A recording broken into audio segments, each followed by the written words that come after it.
We have a lot of weather to discuss in this morning's video as the weather is about to become much more active the deeper we move into January. Now, we do have a storm system developing right now, and it's going to sweep across the central to eastern U.S. over the next several days.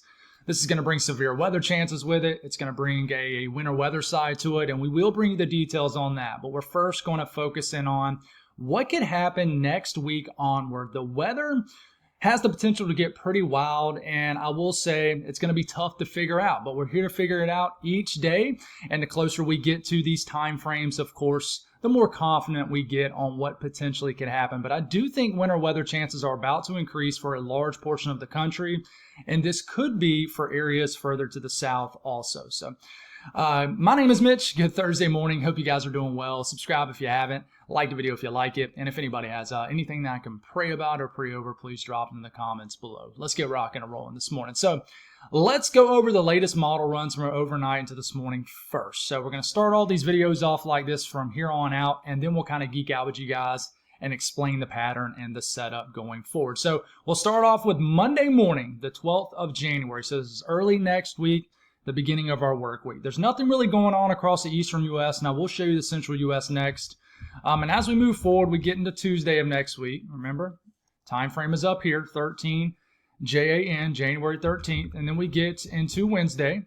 Okay, you can see there's a trough digging down. There's a lot of energy trying to combine right here. As the dots connect for a bigger storm system, it doesn't look like they do. As we get into Thursday, it's a week from right now. We still got multiple days of tracking to figure this time frame out next week. And then we get into Friday of next week. You can see a low pressure begins to develop. We get some rain, much needed rain, that begins to move into areas of the eastern Carolinas and the southeast up into the mid-Atlantic. Now, if you do look at the far northwest fringe of this precipitation shield right here, you can see some blue. Sort of in the tidewater, things like that. Now, don't hyper focus on that. It's 210 hours out.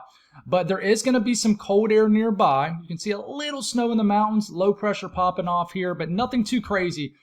What this basically means is the dots do not connect on this particular run of the Euro. That could totally change for this afternoon when the next Euro runs. Okay, so we get past that time frame.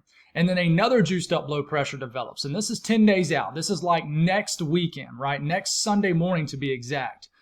Big juiced up low pressure gets going. Remember, this has kind of been that time frame of interest I've been speaking on the last 1 to 2 videos, like the 18th through the 22nd or so.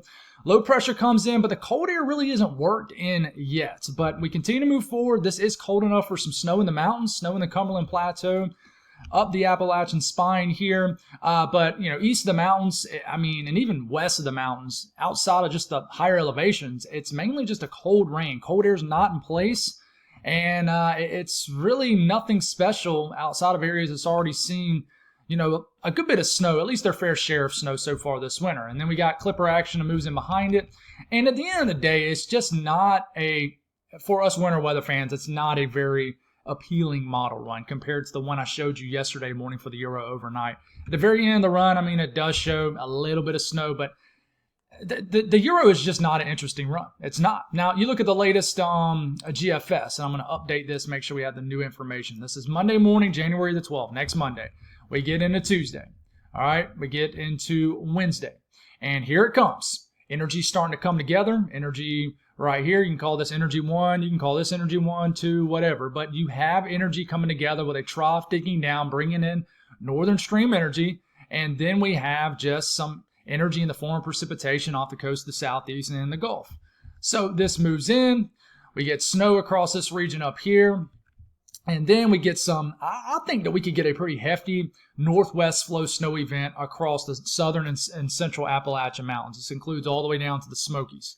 So you can see the darker areas in blue here. This is some heavier snow. We continue to move forward. It actually breaks out some snow because a low pressure is trying to develop. So it breaks out some snow over like the Piedmont of the Carolinas here. Even shows a little bit of snow down here in Alabama, Georgia. And it actually creates a band of snow from the Piedmont to Triangle of North Carolina all the way up into Virginia.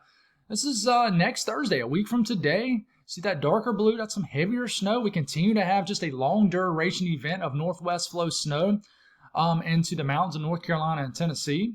And we keep going, and there it is, trying to pop off a low pressure. So we do have a little bit of snow in the Delmarva Tidewater, and it is close enough to deliver a quick hitting snow event. I wouldn't call this a snowstorm for you guys' standards, but it does deliver a swath of accumulating snow Thursday into Friday of next week, and then it does turn into an all-out snowstorm up in Maine. So the dots do connect, just not fast enough to really create a widespread winter storm across the eastern U.S. We need to continue to watch this next week. I've been not necessarily honking the horn, but I've always said that mid-January has something. This is what that something is. It's just, are the dots going to connect? I keep saying that. And then after that, a little interesting piece of energy follows behind it. Kind of swings down with the leftover of the trough, reinforcing trough, whatever you want to call it. But this is Friday and Saturday of next week.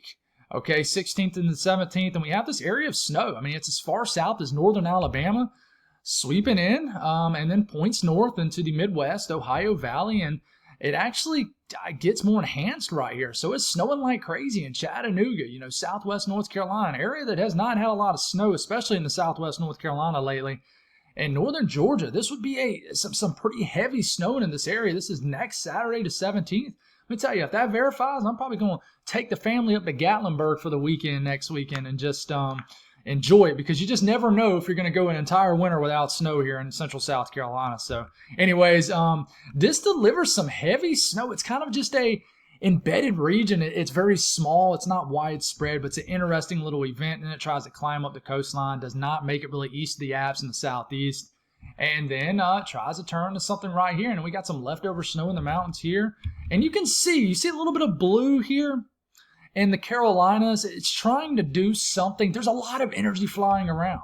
And then after that, the cold air boundary gets very zonal, which honestly fits the pattern very well. Zonal as in, where's that zonal boundary set up? Can it set up way down here, like an Arctic boundary, way up here? Or is it going to do it right here? But you continue to go the rest of the run, and it shows a very small cold air damming event that sets up with some freezing rain, but then it shows a big cutting system after that. And guys, who knows what's going to happen? The very end of the run shows kind of an upper level low swinging through, but it's about 1 million hours out. So now what about the Canadian model run here? Same thing Monday, we get into Tuesday. I want to show you the Canadian because it's interesting. Wednesday, look, we already got some snow breaking out across the mountains. Things could get very interesting late next week, I'm telling you. And look, you can see, you got energy flying around. This is energy. This is energy. This is energy down here. Are we going to connect the dots? What's going to happen here? Okay, and we keep going. Boom, pops off a low pressure here. Energy trying to form right here. We got snow flying around in Kentucky, eastern Tennessee, North Carolina. And we continue, and it does. It turns into an Appalachian mountain kind of snowstorm here, an app cutter. Okay, and then it turns into a winter weather event. I wouldn't call this a major winter storm or anything, but this is Thursday. It's snowing from, D.C. up to Boston. And then the backside snow in the mountains here, and there's that event kind of behind it. Does that do anything? It's much further north compared to the GFS. And at the very end of the run, it looks very interesting. It looks like we got some energy diving back to the west, and man, we are trying to figure out something is going to happen kind of MLK Day forward somewhere. I'm going to explain why I think that's the case when we really geek out with you guys, discuss the pattern. Now, the icon, what does it show? Shows a beefed up low pressure trying to develop as early as Wednesday of next week. There's the first low pressure, kind of misses the energy with the trough. Secondary low pressure trying to develop right here.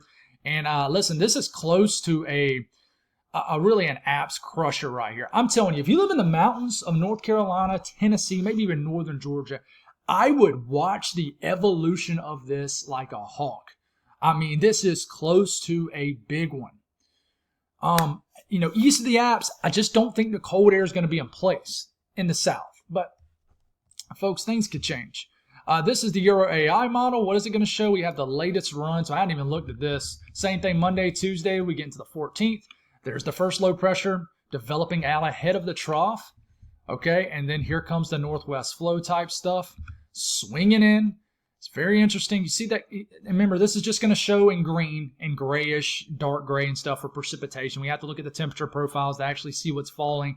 But that is some snow falling definitely heavily in the mountains of North Carolina, Tennessee. After that, what happens? Does it kind of show what the GFS is showing?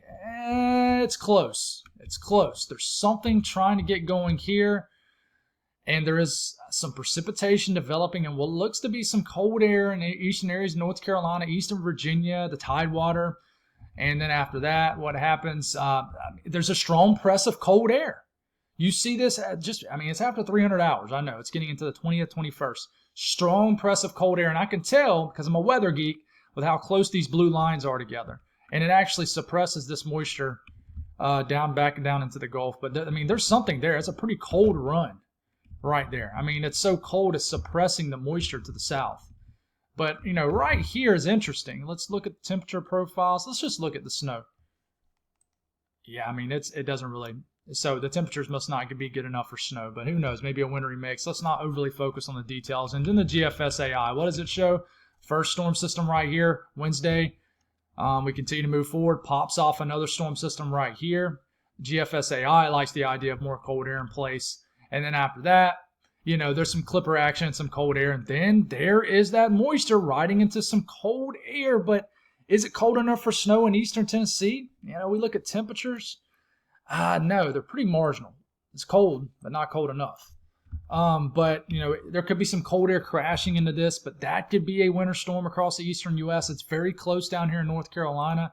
Look at temperatures. Yeah, you got cold air moving into the pattern. So, and then there's nothing else after that. Now, you look at the eastern U.S. and it's definitely doesn't look as active. We start off actually next Tuesday. You got a lot of energy diving in with the trough. There's nothing really showing up. And then you get past 7 days out, a lot of northern stream energy, a lot of clipper action, just cold snow up here. It does show around day 9, day 10, maybe some snow down in Texas. Not a forecast. Please don't tell everybody it is. And it tries to flirt with the idea of a Gulf low right here, but we need more cold air to bog down on this to create snow for us winter weather fans in the south. It's close. It's not a terrible look. It's just you need near perfection in the south. A lot of cold air diving down past day 10 on the Euro, and nothing else really shows up. The GFS, what does it show? We'll move forward here. Energy diving down as we're getting into this next Wednesday. Okay, this is next Thursday. This is the 16th.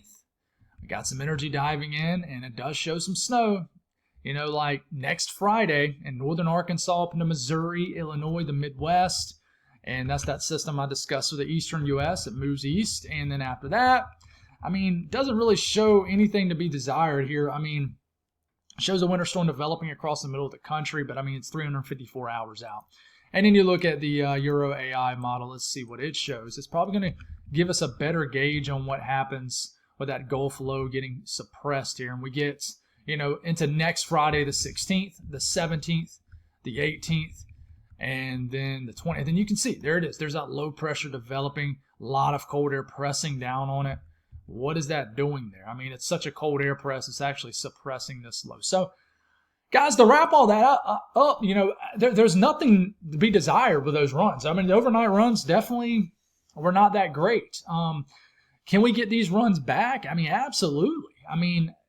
Listen, 9 times out of 10, when you're trying to figure out a pattern, you're not just going to have beautiful, runs all the way up leading up to the event. That's extremely rare. It just never happens. If you're sitting there and you're saying, man, these model runs are everywhere. Man, they've always been everywhere. Always. You're not going to see a winter storm 288 hours out and then lock it in all the way into verification. It's just not going to happen. Rarely does it happen. Sometimes model guides can sniff a storm system out and, get it right for the most part, but it's very rare. I think a great example of that is the early December winter storm here in the Carolinas and other states of 2018. It saw that event and it really just hammered down on it all the way to the event. But anyways, you can see the jet stream pattern, which is pretty much what this is, 200 millibars way up in the atmosphere. As we're getting a week from today, you can see energy's kind of diving into here and then shooting up the coast, and that's going to be the pattern. Okay, just a very bending jet stream pattern here, and then everything kind of gets zoned out here. So energy's still kind of coming down here, but then it kind of gets flattened out a little bit. Okay, but where is that cold air press going to be? Okay, where is it going to meet up with that moisture? This is starting to get into next weekend onward. Okay, so, the pattern for snow, the ensemble run, isn't super impressive. Okay, this is between now and the next week.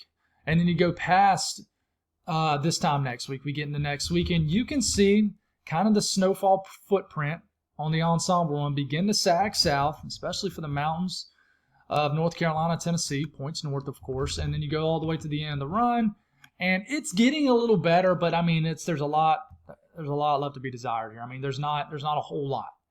Okay, but if you do discuss the pattern, okay, this is our storm system that's going to sweep through this week. So the blues, lower pressure, lower heights, a storm system brings down cold air. So, for example, what this little blob of blue here is going to do right here, as we're starting off next Monday, this is going to bring sort of a shot of cold air down into the southeast, below average temperatures, and just cool us down.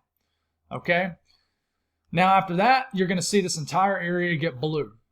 Okay, we're going to move forward and we get into bang. Look how suddenly that appears, right? This is next Wednesday, the 14th. That is our trough that we just discussed for next week that digs down. It's a trough of low pressure, and this is just a dip in the jet stream. How far west is this going to dig? If it can dig like back here, then it can really tilt and then go like this, and then maybe become negatively tilted. And then you have an opportunity for a stronger storm system throwing a lot of moisture into cold air coming down behind this trough and into this trough. Okay, and some of the guidance teased at that, but most of it is a whiff. Okay, and I mean, you got this spiking ridge into the eastern Pacific over areas of the western U.S. We call that a positive PNA. And of course, in response, we get this dip in the jet. We're going to have energy associated with this with a shot of cold air. So you move past this, you can see the trough sort of broadens out. I mean, it doesn't disappear, it sort of broadens out, right? The one trend I don't like here, if you want to call it that, is we had a nice 24, 36-hour trend of a strengthening and negative NAO.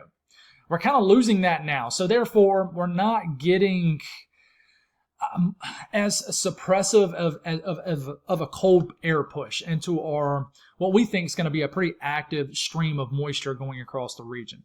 Let's not focus too much on that, but we start to get into next weekend, and what happens here is we get a very cold dome of air. We get a spiking ridge. We're now getting a full-fledged negative EPO, which is ridging over Alaska.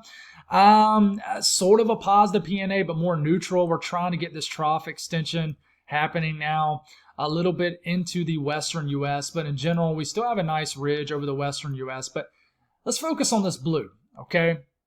This is kind of a broad digging dome of cold air is what I've been calling it. Cross-polar flow moving in, okay? So a lot of cold air, in my opinion, is diving into this upper pattern.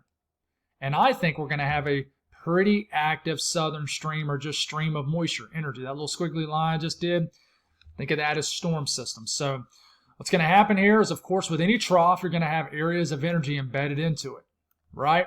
What kind of energy do you have coming in right here?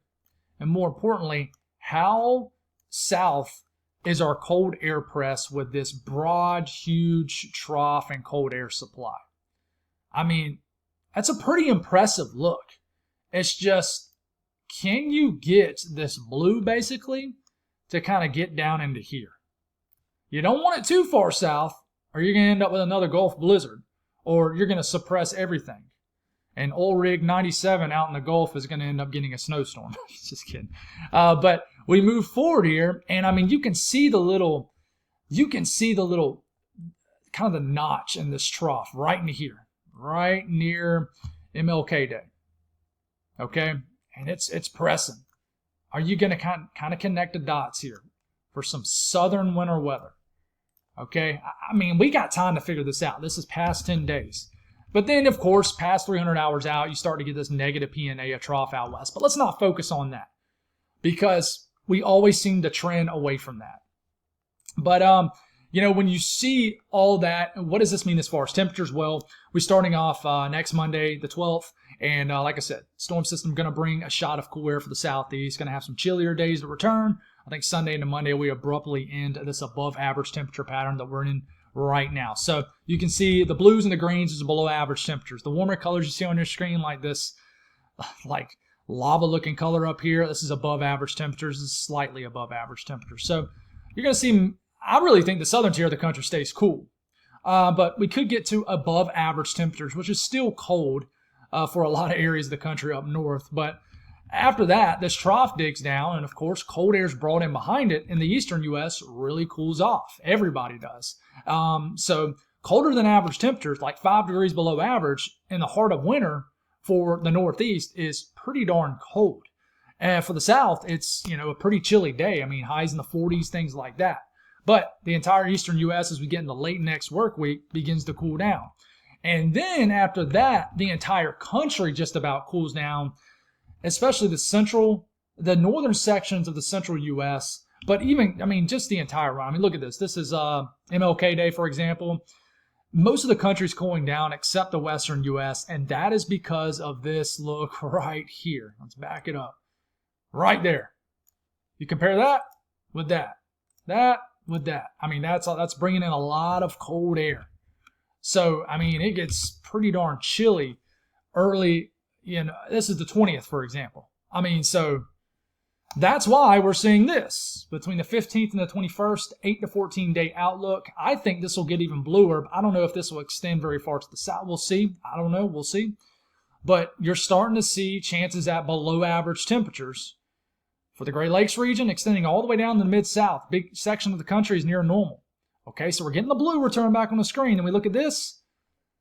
Chances at above average precipitation. So that kind of backs up what we're saying about an active jet, active flow, a lot of energy flying around, active times. Is it going to link up with moisture? It's the big question. So, this is I'll round it off with this. This is the weeklies, okay? Yesterday we had the best weeklies run for us snow weather fans that we've had since late December. And this is not a forecast for snow. Just think of this as sort of a possibility. So, I mean, you look at for example, the central U.S., definitely says, hey, we're going to get some chances this is how I view it. We're going to get some chances at winter weather for areas further to the south. That's how I view it. And you look at the eastern U.S., I mean, it's winter. It says, hey, winter's far from over. So, one thing that I'm watching for, too, is this MJO. There's been some more talk on this lately, okay? And it says, hey, we're going to get into phase 6, which we've talked about is not a good phase for cold and winter weather fans. Okay, it's normally, this could definitely bring a warm up. It says that, here in the next few days, like about 6 days from now, we're going to get into phase 6 very briefly. You see that 16th, 18th, 20th, that's of this month, January 16th through the 20th. And then we're going to boat race through phase 7, 22nd, 24th, 26th. By the last several days of January, we're back into phase 8. Phase 8 in January, you're going to do something. Now, we did get in phase 8 in December. There it is, that 2, that 4, that 6, that's December. Okay, but we were in it for a few days, and then we immediately went into the circle of death, circle of confusion, and that basically means that we don't know what in the world's going to happen based off the MJO chart. But a lot of things indicate that between the progression of the MJO, us losing La Nina and switching to an El Nino, that February is going to wake up after being in a long 10-year slumber across most of the South. Remember, February used to be the big month here in the South, at least in my neck of the woods. I know Texas is kind of a month where February is always big too, but we'll see what happens. As far as this storm system over the next few days, trough digging down, low pressure popping off, 995 low. This is right now ejecting off the Rockies. This is going to continue to move across areas of the country. See, it deepens a little bit into the 980s. This is getting into this evening. This is getting into tomorrow morning, and then it cuts. And then another low pressure develops right there. This will bring severe weather tomorrow into tomorrow night. And then that brings some rain up the Appalachian Mountains all the way into the northeast. Okay, so that's the storm system we're watching. Kind of a trough digging down, 2 impulses of energies, 2 short waves is what we call it. So today we have a marginal risk of severe weather across a pretty large area, I would add, too. I mean, almost up to Chicago, all the way down to, Jackson, Mississippi, all the way over to Wichita Falls. So it's just a level 1 out of 5, though. But there is a 2% risk of a tornado. Looks like an arrowhead. over this green area, or under this green area, however way you want to view it. So then we look at tomorrow. There's a slight risk. This hasn't changed. It's tweaked a little bit as far as geographically where it is, but we have a level 2 out of 5 risk of severe weather in the slight risk area. So we have a risk of a tornado. We have a 5% risk of a tornado in this brown area. From Louisiana through Mississippi, areas of Alabama, 2% risk of a tornado going all the way up to just north of the Tennessee-Kentucky border, all the way down to the western Gulf coastline. All right, 2 to 5% risk of a tornado, and of course, we're going to have a 15% risk of winds exceeding 55 to 60 miles per hour in this within 25 miles of any given location. I'm a little rusty on talking severe weather now in this yellow area, and then there is a 5% risk of 1 inch in diameter hail. And then we're going to have a risk of some severe weather across the southeast and eastern U.S. for Saturday. I always thought that would be the case. I don't think it'll be a huge day, though. We'll get the leftovers of the system, basically. And if we do look at the HRRR model run, this is starting off today. Now, this is in Eastern time. Back this up an hour. I'm not going to switch it to Central time. We'll just roll with it. But you can see there's that low pressure popping off into Kansas, and you can see some storms rumbling through areas of Kansas, eastern Oklahoma, and then this is when these storms could potentially reach severe limits as we're getting into Missouri. This is 3-4 o'clock this afternoon. Could get some storms down here. There's probably not enough lift to really get these storms going down here as you're well south of the low pressure that provides the push in the atmosphere, the lift in the atmosphere for these thunderstorms. But this next low pressure that's going to pop off will get the job done. So we get into this evening, and I will mention, hey, up here in Chicago, you could get a bit of a severe weather threat kind of south. You can see a line of thunderstorms, better lift. I would watch for more elevated tornado threat from the Butte, Missouri through Illinois. We'll just watch this line of storms around 9 to 10 o'clock tonight going across these areas. And then we'll bog it back down to the south and get into tomorrow's severe weather threat. Taking into the overnight hours, we could have a line of storms already sweeping through areas of Mississippi, northern Alabama, some much-needed rain cruising all the way up into Tennessee. And then we start to get into tomorrow afternoon, tomorrow evening. And we got just widespread thunderstorms from eastern Texas, Louisiana, Mississippi, Alabama, much-needed rain scooting on up into the southern Appalachian Mountains. And just watch these storms. It's around 8, 9 o'clock tomorrow night. If you're doing anything out in the town, Hattiesburg, Montgomery, Birmingham, rainy, stormy, over to Atlanta, we just got to watch for a tornado. The better ingredients for thermodynamics is down here where you have deeper moisture. Okay, Hattiesburg, Baton Rouge. So you got to watch these storms down here. And then we get into late tomorrow night, and that's as far as we'll take it. But if you look at the updraft velocity swath, this tells us where we could have some rotation with these storms. And you can see it's down here, maybe even in eastern Texas, but southern Louisiana, southern Mississippi. And you can see a little signature for some rotating thunderstorms into Alabama. But just watch these, in these areas, Hattiesburg, kind of down here near Baton Rouge, things like that, New Orleans. And we're going to get some much needed rain, though. A few inches of rain between now and 7 p.m. Saturday is expected. Deep south. And then we'll look at areas, let's look at right here. This is getting into Tennessee, the Appalachian Mountains, a few to maybe even several inches of rain is possible. So definitely much needed rain. There will be a tight cutoff from Atlanta to Greenville, Spartanburg, up in Charlotte, kind of points east. My neck of the woods, we keep getting the leftovers of every system. But, there's going to be a winter weather side to this. Let's be aware of that. This is starting today. We're going to get probably a period of snow in Nebraska, eastern Nebraska, northern Iowa, southern Minnesota, northern Wisconsin, into the UP. And this could really get going tomorrow morning in areas of northern Wisconsin to the UP and Michigan. Could have a period of accumulating snow in this region. And then another low pressure develops. This is tomorrow evening. And not a lot from this, but both of these systems are going to impact areas of Colorado. Like this is later this afternoon. This is getting into tomorrow morning. We can see accumulating snow across the Front Range and the Rockies and east of it. And then the system could turn to maybe something more significant across areas of the Great Lakes region. But the latest model run doesn't really show much of that. But as far as how much snow could happen, Colorado is going to get a decent snowstorm. Denver, 3 to 4 inches of snow. Castle Rock, 7. Colorado Springs, 4 to 5 inches of snow. But just to kind of show you guys a bigger look at all this, and I'm running out of time. That's why it feels like I'm boat racing through this. But this is between now and Sunday morning. You can see the area of snow here. I do think, Oklahoma could get a little bit of snow from this. They're forecasting a little bit here. And just to kind of show you Oklahoma here, a little bit of snow maybe up towards Guymon, points west. North of Amarillo could get some accumulating snow from this. And just to show you Kansas, a little bit of snow out in western Kansas. A few inches of snow is possible from both of these systems. And, just to kind of give you a closer look at the upper Midwest, we'll fine-tune the details on this. But they're going for over a half a foot of snow in the upper sections of lower Michigan. And the UP of Michigan, everybody's going to get at least 3 to as much as 10 inches of snow. We got a little bit of a lake enhancement right here. So accumulating snow is on the way for the upper Midwest, Great Lakes region. Sorry, had to speed through that part. I'm running out of time, guys. It took about 20 minutes to get this video going. Some mornings are just like this, and it's been a hectic morning. So y'all have a wonderful day. We'll get back to the Bible devotions tomorrow. God bless all y'all, and we'll talk again soon.